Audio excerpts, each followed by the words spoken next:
በአማራ ስም ሲደረግ የነበረውን ጥቃት በሙሉ ሲፈጽሙና ሲያስፈጽሙ የነበሩ ናቸው።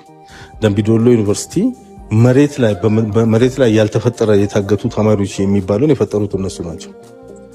እነኛን 17 ተማሪዎች ያገቱት እነሱ ናቸው። በኢትዮጵያ ውስጥ በተለይ በዚህ በ5-6 ዓመት ውስጥ የሚደረጉትን ግድያ በጠቅላላ ከጀርባ ሆኖ ሲዘውሩ የነበሩ ሰዎች እነሱ ናቸው። እነዚህ ሰዎች ፕሬዝዳንት አስገድለዋል፣ የክልል ፕሬዝዳንት አስገድለዋል። የሚሰሩት ነገር በጠቅላላ ሲደመደም የኦሮሞ መንግስት ነው አገሪቷን ማስተዳደር አልቻለም፣ እኛንን ማስተዳደር የምንችለው የሚለው በነውጥ በሰው ደም በሴቶች ደም በዚች ብርቱካንን ጨምሮ ሌሎች በርካታ 17 ተማሪዎችን ያገቱት ራሳቸው ናቸው፣ የደበቁት ራሳቸው ናቸው።